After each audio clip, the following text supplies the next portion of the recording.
Please welcome Brett Mowry.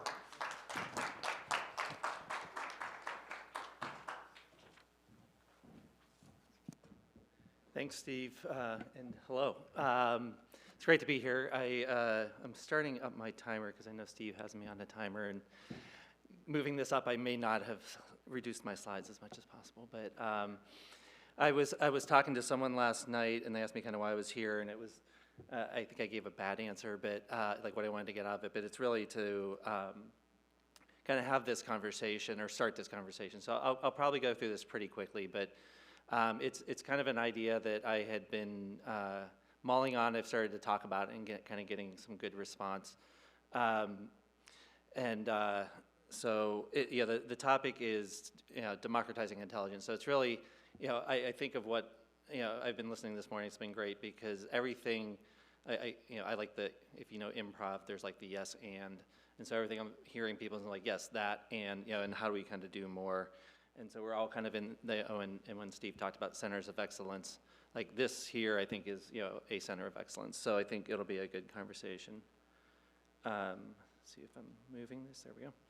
So just a little more context where I'm coming from. So I like to say that I was building lookalike models before the internet was a thing.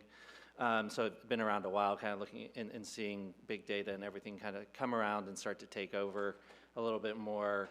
And so as I've been doing that, even a few years ago, I had this moment where it's kind of, it just for me at least hit this moment of impact of like any decision. I think Matt was just saying, like, we push a button and something happens, right? Like, and how much really can happen there, where I was talking to a multicultural agency that couldn't use a big database because it was so biased. So like these things that we're kind of realizing what we're doing. And then ultimately I've been seeing this kind of trend that with so much technology, so much data, like there's a separation between the business and the data and things just happening. So I kind of started thinking as I was going through this, sorry, that ultimately, we talk about being data driven a lot, but this idea came that we're being driven by data, we're not driving with data. So like, I think someone earlier was talking about like, there's a human side to all of this. And so I kind of searched around in not too long, much to kind of see if this was a thing.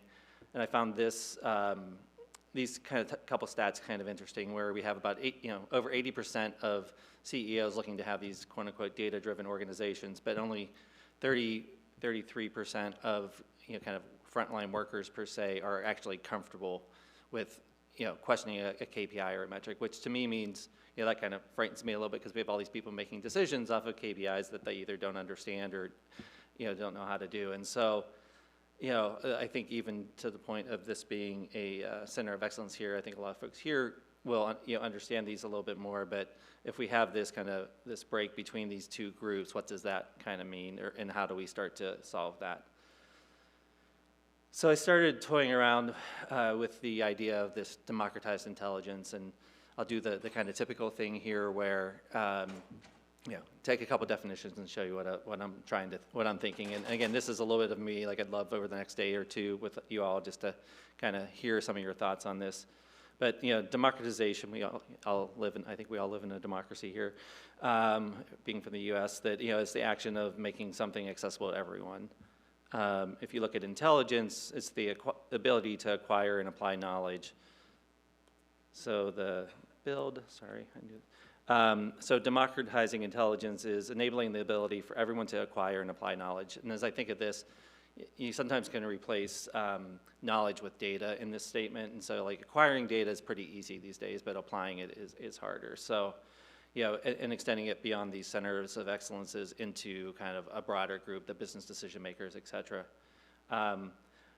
I'll talk about this a little bit more in a bit, but if in any democratization, in democracy, there is some responsibility, so kind of a fair warning there. So what does a democratized intelligence look like? So when we talk about data, like these are things I think we see all the time. It's data is actionable, connected, seamless, sustainable, governed, all those kind of good things. But the piece that I am starting to add into that as I'm talking to people, working with people, is that there's a whole people side to this too. So it's aligning to goals. We talk about KPIs a lot. Thinking of that kind of a little more broadly in goals. The data literacy is a big piece. I haven't heard too much of that yet this morning, but there's kind of signs of it, of people, how they're making decisions and really being literate. That, just being collaborative and curious and agile. I think when Roland was, presenting first, like, it sounded like they had a really collaborative process looking across all these different pieces of information. And then there's the foundational pieces to get there. So there's organizational structure. So a lot of the conversations I have are around organizational structure, data literacy, and then obviously the data and technology platforms. So if I bring this together a bit, I think we got a little bit of something happened with the font size there, but kind of 4 stages that I've started to lay out in terms of what an intelligence democracy looks like. So, one of the things that, again, I'd like to kind of have conversations with y'all, because I'm trying to get feedback from people where, well, 1, do you agree with these kind of, and 2, where might your organizations or your client organizations be? So, from an initial kind of stage where it's just all improvisation, like, there's, no real plan, no real insights. The centralized reliance where, we have a lot of disjointed reporting. It's kind of more channel specific. The holistic focus, this is where I think, as I've looked at kind of some of these roadmaps, I've seen it kind of end as the holy grail, where you have these, and it might not say kernels of deep insight, but these kind of deeper insights that you're starting to get, and you're actually starting to be able to do some strategic activations on those. And then finally, kind of, I lead it to this kind of engaged data democracy. It's where folks kind of know, are fully invested in this, and you're really kind of getting true good insights and activations more regularly. I won't spend a ton of time going through the detail of this, but kind of underneath this, if you think of this from I think you'll get access to some of these slides after to think about, but the foundational components that I listed before, the organizational structure, data literacy, and technology. At an improvisation stage, there's just little executive direction on that, and so that's kind of the issue that kind of filters down through. When you get into centralized, you start to have like data strategies and data initiatives that are within a division. There's some good focus there, but they don't connect. Then really, the holistic focus is where you have this kind of company-wide, corporate-wide initiative. You have a really broad, I talk a lot about governance, and I know there's a conversation on that tomorrow too, that's kind of a core part of all this. A piece of this is really where to go back to the center of excellence is that as you kind of go through these stages, the role of the center of excellence changes from where they're like the specialized group that have all the knowledge to where they're starting to kind of spread that out. And then ultimately, in this engaged data democracy, like one way I think of this is like all job functions have a core part of data in there, and not just written in a job description, but they're kind of part of that. There is that strong data literacy. Everyone's fully adopting the data strategy that's there, and then you just really have this more engaged, curious. It's a big thing that we talk about. This curiosity of trying to understand what's going on, because you have someone before was talking about marketing mixed models and MTAs and brand lists, and like how do you start to use all those things together? So I'll leave that there for now, realizing my time is. So I mentioned before, that there's responsibilities. This is where as I think about this, it's like as we're kind of like key stakeholders in this industry, right? Like we're the ones creating the data, managing the data, like assuming that we want people to use it correctly. I actually went out and looked at what's the responsibilities of a citizen in a democracy, and this isn't direct from those, but kind of, I tried to apply those to this concept. And, the first is to stay informed and participate. So, everyone here today is doing that. How do we bring that information back to others? Overall, kind of respecting the process, and that includes the governance. So, we know that there's a lot of people that kind of work through these pieces, but, this process of understanding the data and how you actually act on it, in a democracy, you try to respect the rights, beliefs, and opinions of others. So we would want to do something like that here. It's like understanding all the perspectives, and that's it gets sometimes to we're art and science in a way, and we have to really kind of work these through. If you're part of the democracy, you support and defend it.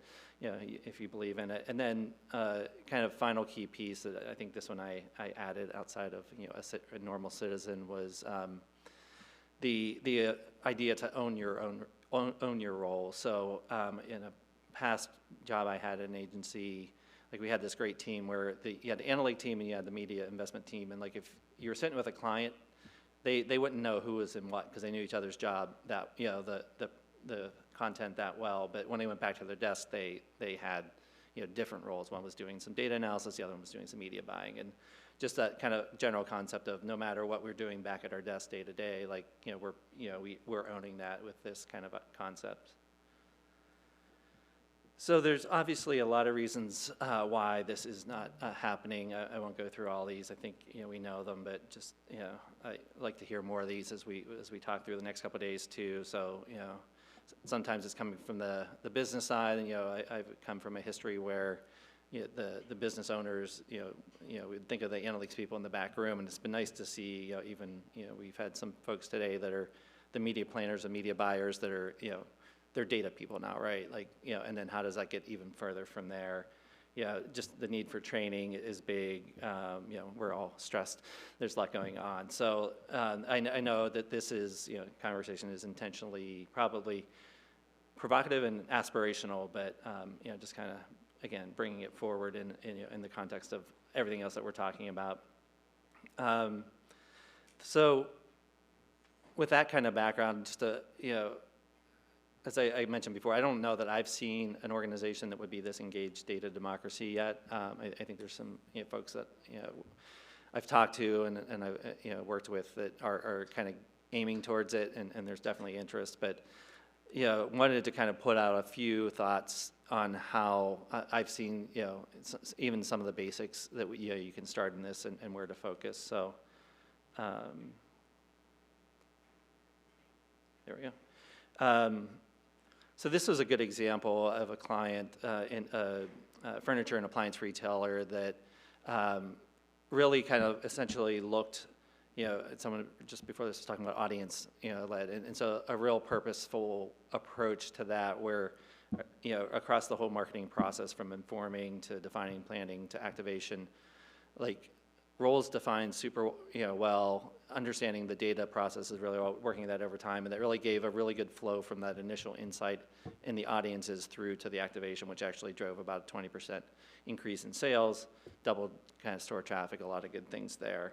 So that's just this one thing that's more of an organizational thing of how are we making this decision, how are we working across the organization.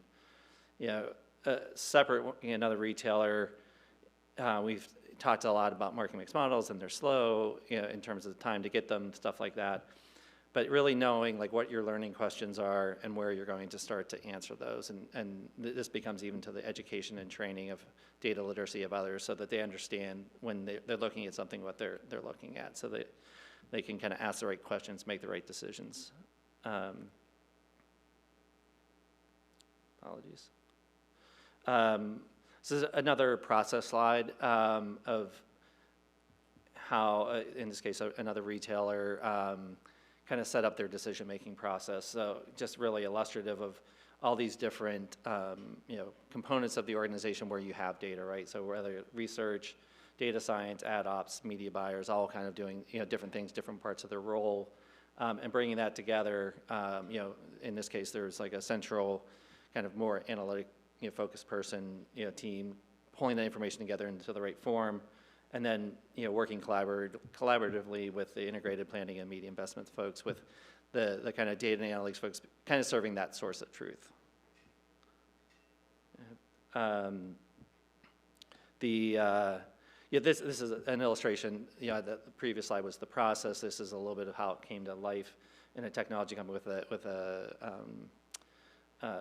dashboard solution where we're bringing all those solutions together, whether it's the marketing mix measurement, the consumer journey measurement, or the experimentation, and really even defining how those work differently, right? So a marketing mix model or something like that is this holistic view. It's going to have all your channels, and you're going to make what decisions you can with that. But, consumer journey measurement is a term I use, but, it includes like the multi-touch attribution and even, these days the cross-channel platforms we're starting to get on the video side. But how do we start to look at those to make more granular decisions, more real-time decisions, but in context of that holistic? And then, a lot of the experimentation, like your A/B and kind of testing and things like that, where you need to know something specifically, you want a really good, strong scientific approach. And so this kind of view has helped simplify, the world for some folks of just like, all right, what decision are we trying to make?